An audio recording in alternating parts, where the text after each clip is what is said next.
Magandang araw, kamusta mga ka-learning? Pag-usapan natin kung paano tayo mag-contribute sa project dito sa Sidra or yung mga project na gusto nyong lagyan ng contribution para kung sakaling magkaroon siya ng opening, so magkakaroon din tayo ng share doon sa token na mayroon po sila na mabibiyayaan din tayo.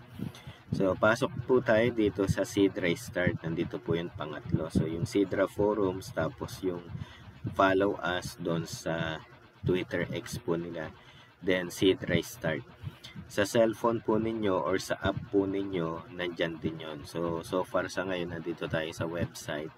Nag-login tayo dito kanina. Magkapareho lang naman. No? So, yung login nyo sa app, sa cellphone at sa website, ay yun din yung ilalagin nyo kung sakaling sa laptop o sa desktop po tayo magbubukas. Okay? So, once na na-click po natin yung Sidra Start, mapupunta na po tayo dito. Okay? So, mapupunta na po tayo dito at kung sakali man sa unang open po ninyo ay meron dito sa bandang taas sa kanan na login. Mag-login lang po uli kayo. Ako kasi naka-login na, no? May time na pag nag-open ka nito doon sa Sidra Start ay nagpapalogin siya uli. Naninigurado kung ikaw nga yung may-ari ng account na yun na nagre-request para buksan yung Sidra Start. At pag na-open na po yan, i-click po ninyo yung trending nandito. So meron yung newest, yung sa mga project na to, sa mga bago, newest, may oldest, yung dati na, tapos may trending, tapos launchable, tapos launch. Ibig sabihin, na launch na po siya, no? Pero lahat naman yan open, pero pasok tayo dito sa trending. Tapos dito, meron din siyang option ng mga categories. May technology, e-commerce, education, agriculture, finance. So, lahat naman po yan ay pwede nating tingnan. Okay, pero sa ngayon, para sa iba na gusto kung paano mag-contribute sa mga new project or sa mga trending project na mas malakas na nakakasigurado tayo na maganda ang kalalabasan ng project na yon. So, doon tayo sa trending.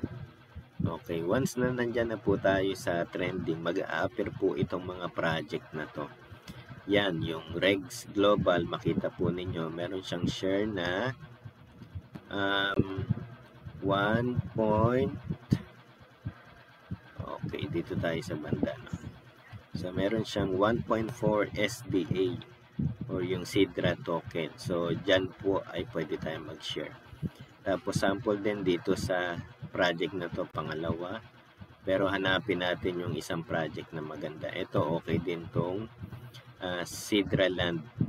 Okay, so meron siyang 1.68 SDA na nag-contribute.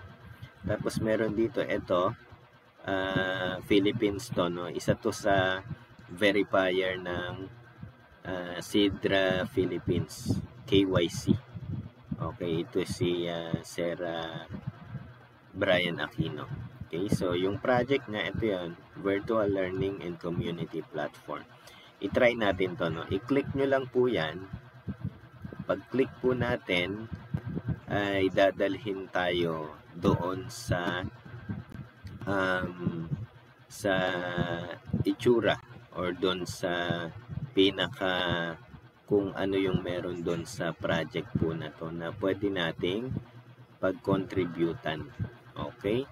So, once na nandyan na po tayo, makikita po natin yung detalye at mababasa po natin dyan. Before you contribute or kahit di mo pa nababasa, kung gusto mo, kung maganda feedback sa labas, yung mga Sidra miners dyan o yung mga Sidra leaders dyan o yung mga verifier natin kasi mga nagsasuggest din dyan habang nagbe-verify tayo sa kanila ay may mga sinasuggest po sila na mga project. So, isa po yung itong project na to, no? At nandyan naman mababasa natin description, then yung kung ano yung nilalaman ng project niya. At least meron kayong idea bago kayo mag-contribute para alam nyo yung papasukin nyo na project. So, yan po yun. Then, kapag okay na sa inyo, halimbawa okay na, so magko-contribute na po kayo. I-click po ninyo yung contribution. Sa ngayon, ang nag-contribute po ay nasa 757,465.05 SDA. Either mga Pilipino to o meron ding mga kasama tong ibang foreigner din. Kasi may mga ibang lahi din na pumapasok sila sa mga trending at nagko-contribute po sila sa mga project na yun. Then pag nagkaroon ng token, isa kayo sa mabibigyan po ng token na yun, no? Once na ni-click nyo yung contribution, ito na po tayo. Contribute. Your account must be KYC verified and the wallet must be public for contribution. So, dapat KYC verified na po kayo at meron pong kahit papano ay konting laman yung ating Sidra balance para makapag-contribute po tayo, no? Sa ngayon, ang aking Sidra balance, makikita po natin yan. Pag nag-click po tayo doon sa Go to Contribute, ay mag-a-appear po ito. Check lang natin. At medyo reading siya. Okay. Ulitin lang. Uli natin. Either nagre-reading siya o nag-aabang siya ng ayun. Okay. Go to Wallet. Ayan po siya. I-click lang po natin yung Go to Wallet. Go to Wallet pala yun. Hindi pala Go Contribute. So, antayin lang po natin, no? Kasi reading siya. Waiting. Medyo mabagal lang ang net natin. So, antayin lang po natin. At doon sa contribution sample po natin ay yun lang po yung susundan para magkapag-contribute po. Ang wallet ko, mamaya makikita natin ay wala siyang laman. Ito na po yun. No? So, 0.90 lang ang laman ng SDA balance ko kasi naglagay ako doon sa ibang project. Okay, inubos ko. Pero, yun yung first balance na nakuha ko simula nung nag-KYC ako nung isang linggo. Pero this week, so makakakuha ako ng second batch ko na 180 SDA galing doon sa ST token na naipon ko dahil nga verified na yung aking account. Ang mangyayari po niyan, yan po, no? So, 0.90 lang. So, kung yan ay i-contribute ko, pwede naman.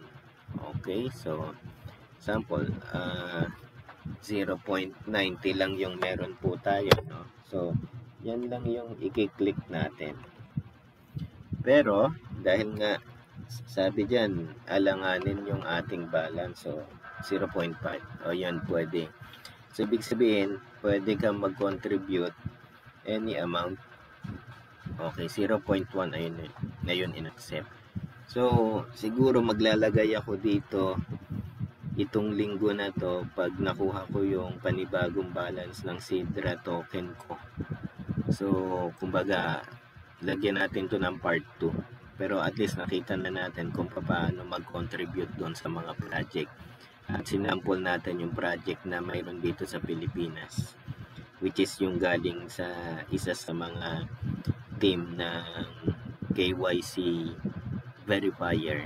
At doon po tayo pwede mag-contribute. Okay, so next siguro lagyan natin ng part 2 itong video na to para at least alam po natin at makita kung papaano reality maglagay. Pero ito na mismo yun, no? Kapag ni-click ko kasi yan, halimbawa 0.1 tapos i-next natin.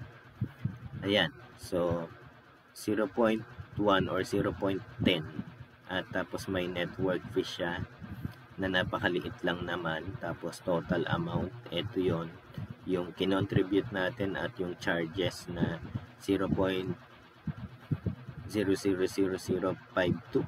Tapos network, tapos 2 seconds lang. Tapos pag kinonfirm natin yan, so meron na tayo na na-contribute doon sa project na to sa Virtual Learning and Community Platform.